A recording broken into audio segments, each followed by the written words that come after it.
15 ৰমজানৰ দিনা শ্বৰিফুলে আৰম্ভ কৰিছিল এখন কাপোৰৰ দোকান।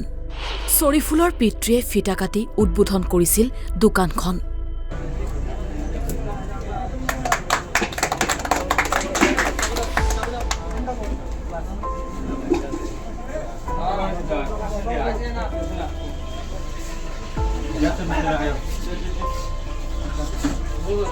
দোকানৰ ভিতৰতে দিছিল ইফতাৰ পাৰ্টিও। আজিৰ এই ইফতাৰ তেখেতৰ যি শুভ উদ্বোধন শেখ গ্ৰেণ্ড বাজাৰ তেওঁ শুভ উদ্বোধন কৰিছে। আগতেও তেওঁ কেইবাটাও দোকান উদ্বোধন কৰিছে। প্ৰথমতে তেওঁক ধন্যবাদ দিছোঁ যে সৰুৰ পৰা লাহে লাহে ডাঙৰ হৈছে। মানে এষাৰ কথা আছে যে মানুহে উমি জ্বলে, তেওঁৰ জুইৰ নিচিনা লাহে লাহে জ্বলি পেলাই আজিৰ দিনটোত ডাঙৰ এখন দোকান দিবলৈ তেওঁ সক্ষম হৈছে। আমি পবিত্ৰ ৰমজান মাহত আল্লাহৰ ওচৰত দোৱা কৰোঁ তেওঁৰ যি মনোকামনা যাতে সফল হয় আৰু যাতে আগুৱাই যাব পাৰে। কিন্তু নিয়তিৰ নিষ্ঠুৰ পৰিহাস। 27 ৰমজানৰ দিনা চিৰ বিদায় ল'লে শ্বৰিফুলে।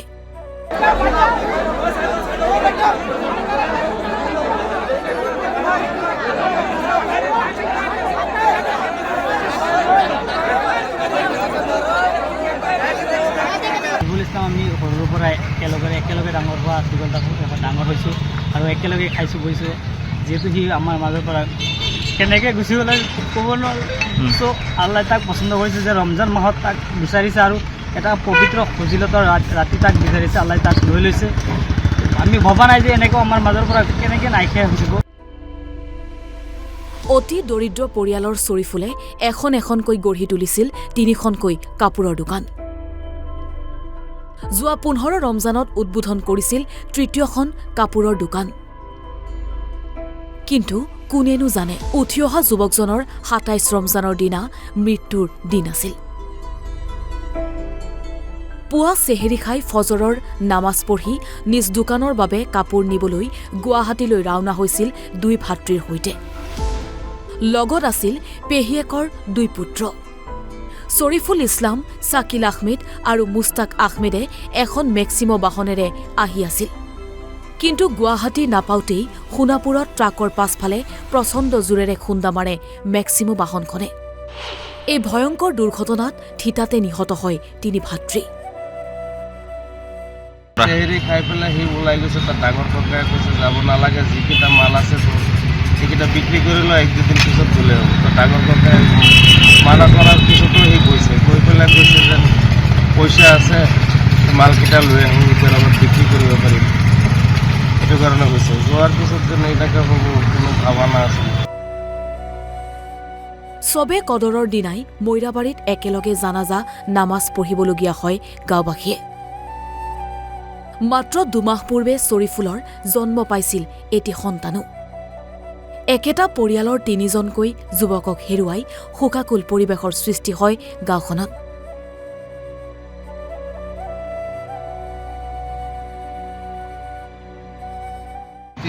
তিনিজনে ভাগিন হয়। এটা সৰু ভণ্টিৰ ল'ৰা আৰু এটা সৰু ভণ্টিৰ দেওৰৰ ল'ৰা এটা আৰু ডাঙৰ দিদিৰ ল'ৰা এটা। আপোনাৰ 3জনে আপোনাৰ 2জন আপোনাৰ আপোন? 2জন আপোন, 3জনে ভাগিন হয়।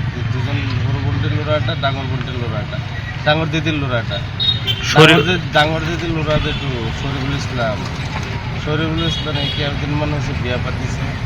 এটা ল'ৰা আছে, 2-3 মাহ বয়স হৈছে। 2-3 মাহ বয়স হৈছে ল'ৰাটো কালি 30টা মানুহ হ'লে ইমান কান্দিছে। আমিতো গুৱাহাটী আছিলোঁ, আনিব গৈছিলোঁ। ঘৰত কৈছে যে ল'ৰাটো ইমান কান্দিছে। মানে আমাৰ যেন ফেমিলিখন ঘৰ পাত হৈ গৈছে। আমি ভাগি বহুত বেয়া লাগে। মানে কিছুমান মানুহৰ বহুত বেয়া। কালি কৈছে শ্বৰিফুল ল'ৰাটো ভাল আছিলে, কেনে কি হৈছে আল্লাই জানে। কিন্তু ৰোজাৰ মাহত দোকান এটা আৰম্ভ কৰিছিলে। ৰোজাৰ মাহত মানে 3জনৰ ৰোজাই আছিলে। ৰোজা থকাৰ পিছত ৰোজা মুখত থাকি পেলাই গৈছে। আমি গৈ পেলাইতো সিহঁতৰ মাত চাত একো শুনিব পৰা নাই। আমি গৈ পেলাই পাইছোঁ জিন্দা মৰি গৈছে, ঢুকাইছে। তাৰপিছত আমি গৈ পেলাই লাষ্টকেইটা আমি পষ্টমৰ্টম কৰি পেলাই লৈ আহিছোঁ। শ্বৰিফুল ইছলামে দোকান দিয়াটো কিমান দিন হৈছিলে? শ্বৰিফুল ইছলামৰ দোকান আগত দিছিলে এটা 99 তাৰপিছত আৰু এটা দিছে 5-6 মাহৰ পিছত 99+ এটা, তাৰপিছত আৰু এটা দিছে এই ৰমজান মাহৰ ভিতৰত আৰু এটা উদ্বোধন কৰিছে কিনা নাম আছে? শেখ। শেখ গ্ৰেণ্ড বাজাৰ। 3টা দোকান দিছে ইতিমধ্যে, মানে সেই দোকান দিয়ে আছে আৰু দোকানত বেচা কিনি হৈ থাকে, পূৰা চেলিং হৈ থাকে মানে।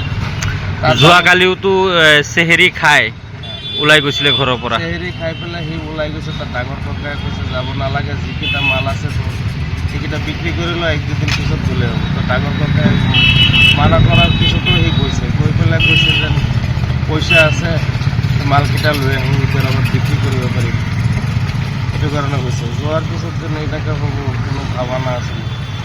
আমাৰ ভাগিন মানে বহুত মানুহ একেলগে বহুত কৈছে চৰি যিহেতু দুদিন পিছত ঈদ, দুদিন আজি আৰু আজিৰ দিনত এনেকুৱা মৰ্মান্তিক ঘটনা হৈ গ'ল।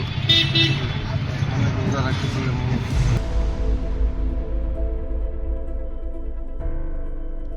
মৈৰাবাৰীৰ পৰা ইমৰান খান, অসম লাইভ 24।